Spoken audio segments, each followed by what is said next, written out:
Troy head coach Scott Cross preaches no guarantees, no shortcuts. They can do hard things. He calls it taking the stairs. Troy going to have to take a huge step Friday night to beat 3-seed Kentucky. Mark Pope's Wildcats looking to elevate to the next round in his first tournament as Kentucky head coach. 2 minutes to go in the first half. Amari Williams rises up for the slam plus the foul. Wildcats by 9. Ensuing Kentucky possession. Kobe Brea, go get it, young fella going up. Kentucky with an 8-point lead at the half. Second half, 14 to go. Otega-Owe to Andrew Carr. Climbs the ladder. Cats up 11. 3 minutes later, Brea to Colin Chandler. Sidestep, corner 3. Wildcats by 17. Ensuing Kentucky possession. Brandon Garrison for 3. Part of a 16-0 Cats run. 5 minutes to go. Kentucky by 16. Tatum Conaway, airball. Williams to Owe. Up the floor. And rocks the rim, up 18. Ensuing UK possession. Lamont Butler, 0 zippy points, but a nice dime there. No look to Owe. He finished with 20 points, 8 rebounds, 6 assists. Wildcats win this one 76-57. Snap a 2-game losing streak to teams seeded 14 or worse. Reminder, they lost to 15-seed St. Peter's in 2022 and 14-seed Oakland in 2024. Jack Golke. Remember that name? Remember that name? Remember this name? Otega-Owe leading the Cats to a win in the first round. Congratulations, hired April 12th, basically started from scratch. How'd you get here? This is first win, boy. Yes. This is first win. I'm really proud of our guys. Like, they've battled so much. Like Lamont's arms are hanging on by a thread. They're actually taped together, and he's out here competing, and our whole roster's doing the same thing. I'm really proud of our guys and happy for them that we get to stay alive a little longer. We love playing together. We love being together, and we know that we got to keep winning to do that, so I'm happy for our guys. Is that true, Lamont? How's your arm? How do you feel? I'm doing all right. We won, so I'm excited. We got to play better on Sunday. You know, Coach, I was listening to a fan, and they were screaming, "I've loved you since '96." From then to now, what does this uniform mean to you? Well, this Kentucky, you know, there's some little gifts in your life that change you forever. And my experience at Kentucky changed me as a human being forever. And so the chance to come back here and serve in this capacity is really special to me. Anybody that gets a chance to be associated with this program is really blessed. Wow, so well said. Congratulations. Enjoy it, Coach. Thank you. Mark Pope earns his first tournament win as Kentucky head coach as they dispatch of Troy. Otega-Owe with a nice outing, 20 points, 8 rebounds, 6 assists. He's the second UK player with a 28-6 game in an NCAA tournament game. That was Walter McCarty in 1996, and the first with a 15-5-5 game since Shai Gilgeous-Alexander in 2018. Back here in studio with Avery Johnson, Tim Doyle. It's been a while. We got to put you guys to work. Avery, what'd you see out of Kentucky that you liked in this game? Well, I don't want to start on a somber note. Oh, they won. What's the somber note? But Kentucky won. They look good. Colin Chandler, who averages 2 points a game, came off the bench. 2 for 4 from 3, 9 points. I love it. I'm concerned about Lamont Butler. 0 points. 0 points. I'm really concerned. They can't advance anymore in this NCAA tournament unless he plays better. Yeah, these are but facts. Again, it's survive and advance. Look, you're going to take it. If I'm coach Mark Pope last year, I called this game in the first round against Duquesne. It was an L.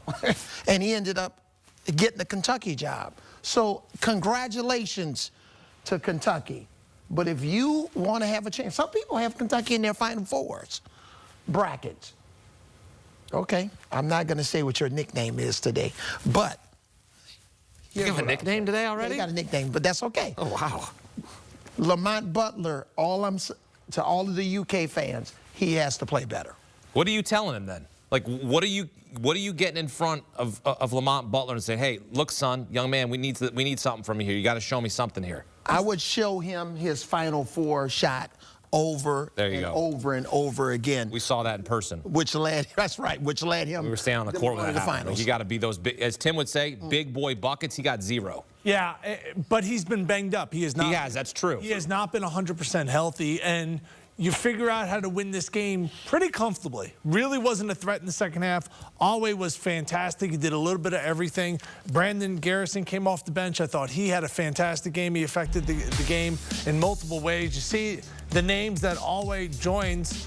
I mean, talk about 3 NBA players and 2 Hall of Famers. And his brother was in the stands watching him play, the linebacker from Baltimore. Pretty awesome to see. Yeah. So, you know what I like about this Kentucky team and why I picked them to go to the Final Four? Tell me. They made 10 threes, and they have veterans. Like, experience, and everyone knows their role when Butler is the point guard, because when they've won their biggest games, Butler has really been at his best. But they have also won without him when he hasn't been 100%. I look at this bracket, and, yeah, no matter Xavier or Illinois, and I think that's a difficult game to handicap. I think Kentucky's going to win that game.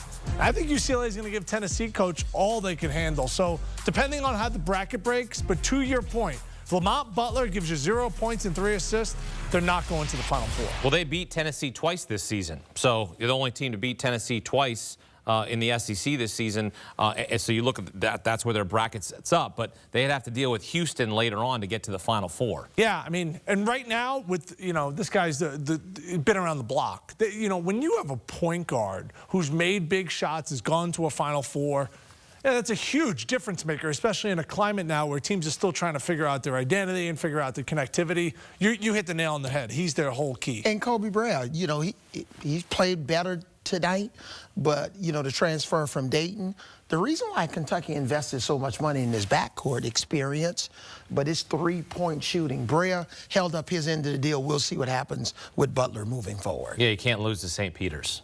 That's also why they invested. This is Kentucky. Yeah. This is no, different model. I'm aware. I talk about the sauce. I'm aware. What was the old sauce? What was the Calipari sauce? Who did he recruit? Well, one and done. Okay, so now, Correct. Now that sauce is no good. Gone. We got to get new sauce. Yep. What's the new sauce? We're going to get some veterans, okay? Yep. We're going to bring in guys that have been around the block. And I think Kentucky's sauce is similar to Florida's sauce, where you got guys that transfer in, you got older guys, you got experienced guards. But sometimes you have to change your sauce, right? Sometimes you go, the sauce is getting a little spicy. I would like it sweeter, so you have to change your approach. So you make a change. Well, the biggest change was when John Calipari was struggling in the tournament, they had teams that could not make 3 points. Right. No, they couldn't make a shot. So now they have a team. It looked like his team against his Arkansas team against that zone from Kansas for about 3 minutes. Yeah, because I personally think there's 2 ways you can play now in college basketball. 2 ways that are effective, highly effective.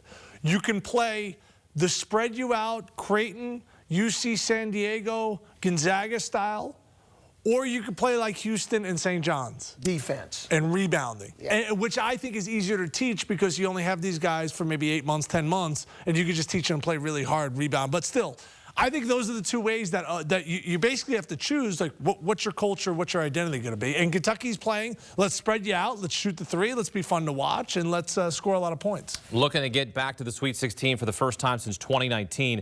And look, we have not seen a lot of upsets here. That's because the top of the sport is so strong. And get this, this would be the 6th time ever that top 4 seeds went 16-0 in the round of 64. First time since 2017. Couple of teams still in action tonight that will supplant that or cement that stat. But when you see that kind of dominance, that's kind of what the sport was this season. It was very top-heavy, Avery. Yeah, absolutely. And when you look at the top 4 seeds, I think the committee got that right. Except for Michigan. Right, yeah, that's true. And we understand, even though North Carolina made it to the play-in, yeah. It showed why North Carolina shouldn't have been in the tournament. But when you look at teams like Florida, Houston, look at Houston's dominant defensive performance. They pretty much put handcuffs on their opponent. So I'm good. I thought they got, for the most part, the top 4 seeds correct, and that's why you see so much separation with all of the 16 seeds. Recently we've seen 16s beat 1. And I'll tell you this right now, when FDU beat Purdue, Purdue did not have a business plan in place with their NIL. They were just figuring it out. Who's the other 1 seed that lost? Virginia. Yeah. What did their coach do before the season? He didn't want to got out of the game. Yeah, he didn't want to deal with NIL. So I actually think those 16 seeds, I'll repeat this, they'll never win again. Because now the gap between 16 and 1, because of what Wu-Tang said in 1993. Enlighten me. Cash rules everything around me. Cream, get the money. Wow. Dollar bill, y'all. So now, what's his rap name? You need to give a nickname. so now when you got $10 million budgets going up, because it will never happen again. It only happened because Purdue didn't have a business plan, Virginia didn't have a business plan. Now everyone's got business plans at that level. Do you agree with this? 1,000%. Yes. And even teams like Kansas that historically have dominated the Big 12. But here comes Houston. Texas Tech. What about Houston? You ever heard of a guy named Tillman Fertitta that owns the Houston Rockets? He's got a lot of money. Hey, so, and I think he's the chairman of the board for the University of Houston. So it's just a different playing field now. We see it in football. A lot of your usual suspects in football that were at the top. Now, here comes an SMU with their billion-dollar family. Yep. So it's just a different ballgame. It's just the facts, guys. Well, to sort of put a bow on this, Virginia just hired the coach that knocked him out in 2018, Ryan Odom. Now the head coach at Virginia, who's the head coach at UMBC. Oh, he transferred? Because he just transferred from UMBC to Utah State, from Utah State to VCU, and now from VCU to Virginia. Yeah.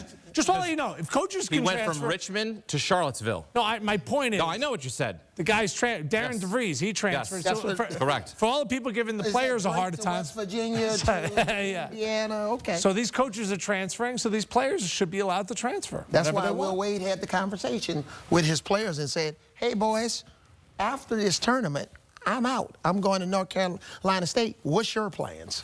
Mark Pope sticking strong there in Lexington. They get a first-round win over Troy, 76-57, as they look to get back to the Sweet 16 for the first time in some 6 years. And maybe you watched it on the March Madness Live app. Hopefully you did. You're out maybe having a good time on a Friday night. You got multiple screens. Don't miss a moment of the action on CBS, TBS, TNT, True TV. Download the March Madness Live app to watch every game anywhere, anytime live. And of course, we are up all the time reacting to games right here on CBS Sports HQ.